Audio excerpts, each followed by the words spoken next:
As we close out Women's Month in August, let's honor the trailblazing women who fought for democracy and human rights in Africa. Pioneers like A.M.A Naidoo, Phyllis Naidoo, Shanti Naidoo, Thanga Kollapan, and Dr. Goonam left an indelible mark on our history.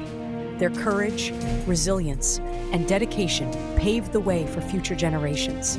As we celebrate their contributions, let's remember their sacrifices and continue to draw inspiration from their legacy. Their impact will forever be felt in our society and country. Hi, my name is Priyanka.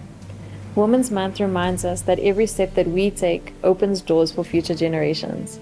As a mom of two, a mentor, an entrepreneur, digital consultant, and a musician, I realize how important it is to lift each other up and to support each other. We become very powerful when we do that for each other. From myself, Kajal Philbrick, I've learned from a great spiritual leader that women hold within themselves the power to change and shape generations. It's time for us now to stand up and take control and own this power. Good morning, Africa. My name is Dr. Sasa. There are so many stories about women.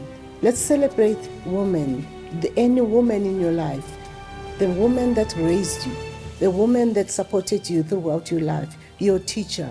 There are so many untold stories about beautiful, powerful women. We have women in the struggle that help us to be where we are.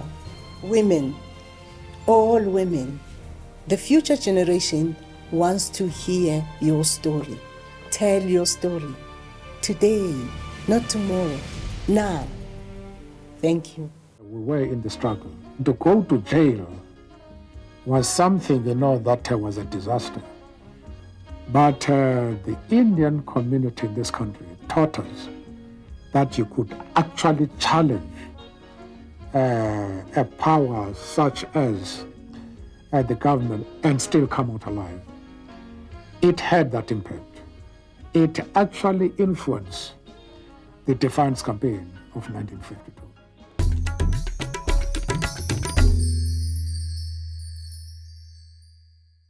I was right from day one in MK. Exile's a very funny thing. You're not supposed to carry arms, but we were MK there, right? But we had to operate in such a way that the authorities didn't know. Then when they raided Lesotho and they killed 42 people, and then they put out all these arms. You must have seen it in the papers, saying all these were captured. So Lesotho wants to know, what arms? They didn't have any arms. They put out their own arms. Months later, I get a call from this command here saying they want to see Ms. Naidoo for this. I said, who wants to see Ms. Naidoo? Oh, we, the British Army,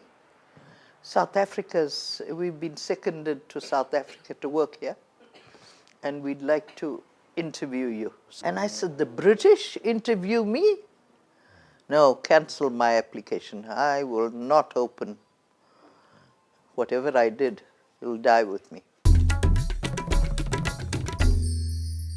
My grandparents were very active politically together with Gandhi, and in fact my grandfather was politically active even before Gandhi came to South Africa.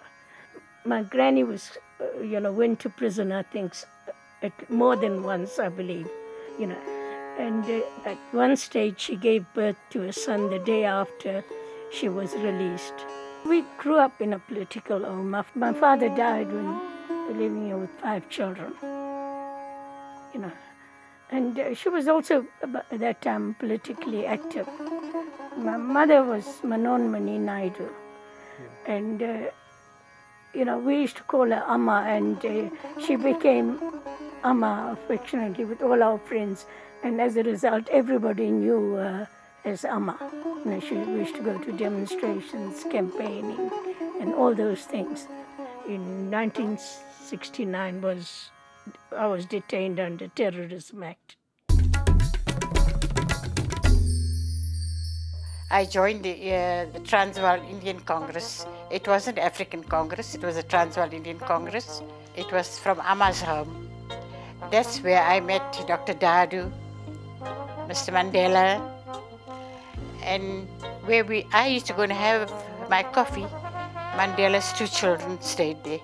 So when the Congress changed over with the ANC, so I belonged to the ANC, and I used to go to their meetings, and with the march to the union buildings. Then the treason trial started after that, right? And then Mandela them were brought to Pretoria. I used to go to the shops collecting food from the butcher, meat, so that we could prepare meals. Yeah, I was very fortunate that I lived to see the changes.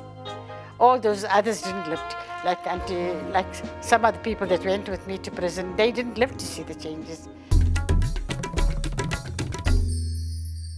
She spent much of her time in solitary confinement. In the 1970s, she was forced into exile and returned to South Africa in 1990. She has remained a role model for generations of South African women. I remember her as a woman full of compassion and tremendous strength. When she died, you know, the eulogies and the tributes that poured in, all of them referred to the compassion and the generosity of this woman, you know, the self-made woman. In those days, we didn't know the term empowerment and women's empowerment, but that is in fact what she was doing. Today is a very, very big day for us. All this week has been very good and very big for us. It meant liberation, freedom,